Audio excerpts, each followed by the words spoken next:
প্রিয় শিক্ষার্থী বন্ধুরা, ফিনান্স ও ব্যাংকিং এর আরো একটি ক্লাসে তোমাদের সবাইকে স্বাগত। আজকে আমরা আলোচনা করব দশম অধ্যায় নিয়ে। দশম অধ্যায়ের পর্ব 1। এই পর্বে আমাদের টপিক থাকছে বাণিজ্যিক ব্যাংকের সূচনা এবং উদ্দেশ্য।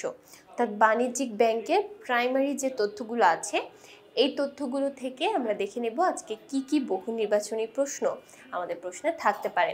তাহলে দেখো, আজকে আমাদের প্রথম যে প্রশ্নটা থাকছে সেটি হচ্ছে আমানত গ্রহণ ও ঋণদান কার্যক্রমে সকল শ্রেণী পেশার মানুষের অংশগ্রহণ নিশ্চিত করে সমাজের ধনী দরিদ্রের বৈষম্য হ্রাস করে কোন ব্যাংক?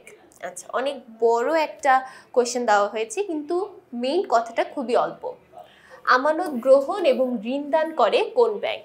এটাই হচ্ছে আমাদের মেইন কথা। তাহলে আমানত গ্রহণ এবং ঋণদান দুইটা একসাথে পাশাপাশি করে বাণিজ্যিক ব্যাংক। তারপর আমরা একটা উদ্দীপক দেখে নিই। এখানে উদ্দীপকে বলা হচ্ছে যমুনা ব্যাংক বাংলাদেশে কেন্দ্রীয় ব্যাংকের অধীনে একটি নতুন ব্যাংক। এটি জনগণের অলস অর্থ আমানত রেখে ও অধিক হারে সুদে ঋণ দেয়। এটি সুনাম বৃদ্ধির মাধ্যমে স্থায়ীভাবে ব্যাংক ব্যবসায় টিকে থাকতে চায়।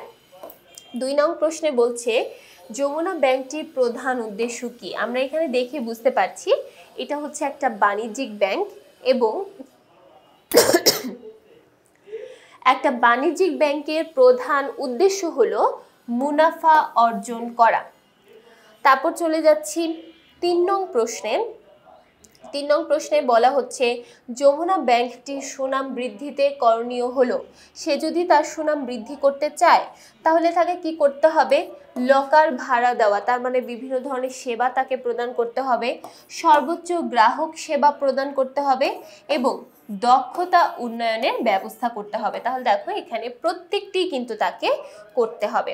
তারপর 4 নং প্রশ্নে চলে যাচ্ছি। 4 নং প্রশ্নে বলা হচ্ছে মুনাফা অর্জনের পাশাপাশি জনকল্যাণ বাণিজ্যিক ব্যাংকের একটি পরোক্ষ উদ্দেশ্য। জনকল্যাণ করা এটা বাণিজ্যিক ব্যাংকের পরোক্ষ উদ্দেশ্যের মধ্যে পড়ে। 5 নং প্রশ্ন, ব্যাংক কিভাবে আন্তর্জাতিক বাণিজ্যের প্রসার ঘটায়? ব্যাংক আমদানি রপ্তানি বাণিজ্যে সহায়তা করে আন্তর্জাতিক বাণিজ্যের প্রসার ঘটায়। 6 নং প্রশ্ন, বাণিজ্যিক ব্যাংক জনগণের মাঝে কিসের প্রবণতা সৃষ্টি করে? বাণিজ্যিক ব্যাংক জনগণের মাঝে সঞ্চয়ের প্রবণতা সৃষ্টি করে, তাই মানুষ বেশি বেশি করে ব্যাংকে সঞ্চয় করতে আগ্রহী হয়ে ওঠে। 7 নং প্রশ্ন, কেন্দ্রীয় ব্যাংককে মুদ্রা ব্যবস্থাপনায় সহযোগিতা করে কোন ব্যাংক? কেন্দ্রীয় ব্যাংকে, এখানে মেইন কথা হচ্ছে কেন্দ্রীয় ব্যাংকে কোন ব্যাংক সহযোগিতা করে থাকে? কেন্দ্রীয় ব্যাংকে সহযোগিতা করে থাকে বাণিজ্যিক ব্যাংক। পরবর্তীতে একটা উদ্দীপক দেখি। Mini bank pay order, cheque, প্রত্যয়পত্র ইস্যু করে। এছাড়াও ওয়াসার পক্ষ হয়ে ব্যাংকটি পানির বিল আদায় করে। 8 নং প্রশ্ন, মিনি ব্যাংক ওয়াসার পক্ষে কি হিসেবে কাজ করে? যখন একটা বাণিজ্যিক ব্যাংক কোনো গ্রাহকের পক্ষ হয়ে কাজ করে তখন আমরা সেই কাজটাকে বলি থাকি প্রতিনিধি হিসেবে কাজ করা। তারপর 9 নং প্রশ্ন, উদ্দীপকে উল্লেখিত কাজের মাধ্যমে মিনি ব্যাংক প্রচুর অর্থ আদায় করে। গ্রাহকের লেনদেন কার্য সহজ করে, গ্রাহকের কাছ থেকে সুদ আদায় করে। কখনো কখনো বাণিজ্যিক ব্যাংক এই কাজগুলোর জন্য কিছু সার্ভিস চার্জ বা কমিশন আদায় করে, কিন্তু এই যে প্রতিনিধিত্বমূলক কাজ, এই কাজের জন্য কখনোই ব্যাংক সুদ আদায় করে না। তাহলে এখানে অ্যান্সার হবে প্রচুর টাকা আয় করতে পারে এবং গ্রাহকের লেনদেন কার্য সহজ করে, তার মানে প্রথম অপশনটি। তারপর আমরা আরো একটা উদ্দীপক দেখি। ক ব্যাংক জনগণের অর্থ আমানত রেখে অধিক সুদে ঋণ দেয়। এটি সুনাম বৃদ্ধির মাধ্যমে স্থায়ীভাবে ব্যাংক ব্যবসা টিকে থাকতে চায়। তাহলে আমাদের ক ব্যাংকের প্রধান উদ্দেশ্যটা কি? অবশ্যই মুনাফা অর্জন করা, কারণ মুনাফা অর্জনই বাণিজ্যিক ব্যাংকের প্রধান উদ্দেশ্য। এরপর চলে যাচ্ছি 11 নং প্রশ্ন। ক ব্যাংকটা যদি তাদের সুনাম বৃদ্ধি করতে চায় তাহলে তাদের কি করতে হবে?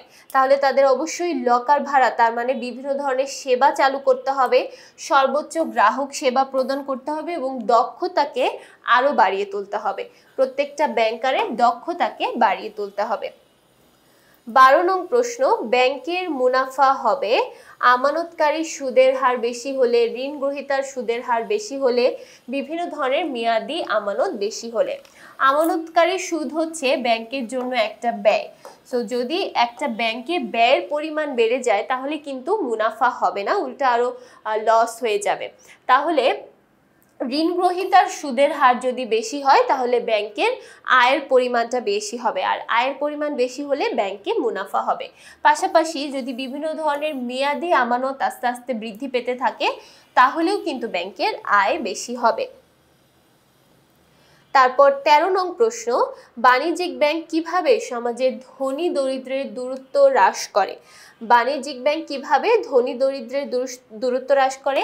বিভিন্ন ধরনের আমানত গ্রহণ এবং ঋণদান কার্যক্রমের মাধ্যমে যখন ধনী দরিদ্র সকলের মধ্যে হিসাব খোলার যে প্রবণতা সেটা যখন বেড়ে যায় তখনই কিন্তু এই ধনী দরিদ্রের দূরত্ব হ্রাস পেয়ে যায়।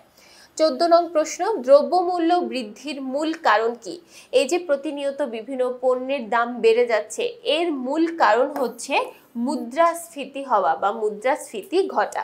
তারপর একটা উদ্দীপক দেখে নেই, ব্যাংকিং ব্যবসায় মুনাফার আধিক্যের কারণে ওয়াই ব্যাংক আরও একটি নতুন শাখা খুলতে চায়, এজন্য ব্যাংকটি এক্স ব্যাংকের অনুমতি চাইলে ব্যাংকটি তা প্রদানে সম্মত হয়।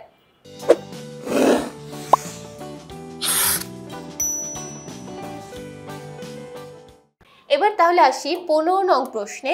15 নং প্রশ্নে বলা হচ্ছে ওয়াই ব্যাংকটি কোন ধরনের ব্যাংক? দেখো, যেহেতু ওয়াই ব্যাংক গ্রাহকদেরকে বিভিন্ন ধরনের সাহায্য করছে, বিভিন্ন ধরনের হিসাব খুলছে, তো এটাকে আমরা বলতে পারি বাণিজ্যিক ব্যাংক। 16 নং প্রশ্ন, ওয়াই ব্যাংকের নতুন শাখা খোলার ফলে ওয়াই ব্যাংকে নতুন কর্মসংস্থান সৃষ্টি হবে, এক্স ব্যাংকের মুনাফা বৃদ্ধি পাবে, জনকল্যাণ সাধিত হবে। এক্স ব্যাংক হচ্ছে কেন্দ্রীয় ব্যাংক। তো এখন নতুন করে যদি কোনো শাখা খোলা হয়, বাণিজ্যিক ব্যাংকের নতুন শাখা খোলা হোক আর না হোক, এক্ষেত্রে কেন্দ্রীয় ব্যাংকের কিন্তু কোনো মুনাফা হয় না, কারণ কেন্দ্রীয় ব্যাংক মুনাফা অর্জনের জন্য গঠিত হয় না, এটা জনকল্যাণের জন্য গঠিত হয়। তাহলে এখানে আমাদের এটা আমরা অপশন নিতে পারছি না। তবে ওয়াই ব্যাংক অর্থাৎ বাণিজ্যিক ব্যাংকে নতুন কর্মসংস্থান সৃষ্টি হবে। যখন নতুন একটা শাখা খোলা হবে সেই শাখায় অনেকে সেখানে কাজ করবে, তো প্রত্যেকের কর্মসংস্থান এখানে তৈরি হবে, পাশাপাশি জনকল্যাণ সাধিত হবে। তাহলে অ্যান্সারটা হচ্ছে 2 নং অপশন। তারপর চলে যাচ্ছি 17 নং প্রশ্ন। 17 নং প্রশ্ন কিন্তু খুবই গুরুত্বপূর্ণ একটা প্রশ্ন, আমরা দেখতেই পাচ্ছি এটা কিন্তু অনেকগুলো বোর্ডে চলে এসেছে। বাণিজ্যিক ব্যাংকের মৌলিক উদ্দেশ্য কি?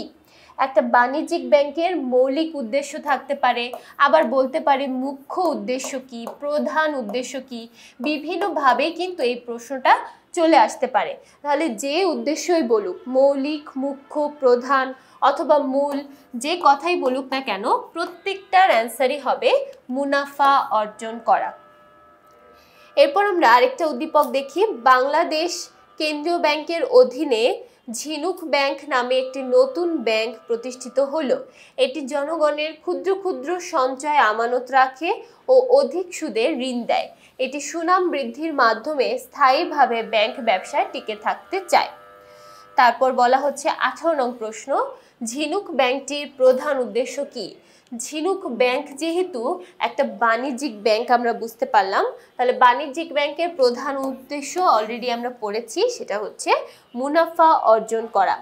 তারপর চলে যাচ্ছি পরবর্তী প্রশ্ন 19 নং প্রশ্নে, ঝিনুক ব্যাংকটি সুনাম বৃদ্ধিতে করণীয় হলো। একটা বাণিজ্যিক ব্যাংক যদি তার সুনাম বৃদ্ধি করতে চায় তাহলে তাকে যে কাজটা করতে হবে সেটা হচ্ছে দক্ষতার উন্নয়ন করতে হবে এবং সর্বোচ্চ গ্রাহক সেবা প্রদান করতে হবে। নতুন শাখা প্রতিষ্ঠা করা মানেই যে তার সুনাম বৃদ্ধি পাবে তেমন কিন্তু নয়। তাহলে অ্যান্সার হচ্ছে 2 এবং 3 নং অপশনটা, অর্থাৎ 3 নাম্বার। তারপরে 20 নং প্রশ্ন, কোনটি বাণিজ্যিক ব্যাংকের পরোক্ষ উদ্দেশ্য? আমরা কিন্তু পরোক্ষ উদ্দেশ্য অলরেডি পড়েছি। পরোক্ষ উদ্দেশ্য হচ্ছে জনকল্যাণ করা। 21 নং প্রশ্ন, ব্যবসায়ের মূল চালিকা শক্তি কি? একটা ব্যবসার জন্য মূল চালিকা শক্তি হচ্ছে অর্থায়ন। তেমনিভাবে তুমি যদি ব্যাংকিং ব্যবসাও করতে চাও সেক্ষেত্রেও কিন্তু মূল চালিকা শক্তি অর্থায়ন। 22 নং প্রশ্ন, আর্থিক প্রতিষ্ঠান হিসেবে বাণিজ্যিক ব্যাংক মূলধন গঠন করে, মুদ্রা বাজার নিয়ন্ত্রণ করে, বিনিময় মাধ্যম সৃষ্টি করে। বাণিজ্যিক ব্যাংক কখনোই মুদ্রা বাজার সরাসরি নিয়ন্ত্রণ করতে পারে না, তবে সে কেন্দ্রীয় ব্যাংককে এক্ষেত্রে সাহায্য করতে পারে। তাহলে মূলধন গঠন করে এবং বিনিময় মাধ্যম সৃষ্টি করে, অ্যান্সার হবে এই 2 নং অপশন। তারপর 23 নং প্রশ্ন, ব্যাংককে কি বলা হয়? খুবই গুরুত্বপূর্ণ একটা প্রশ্ন।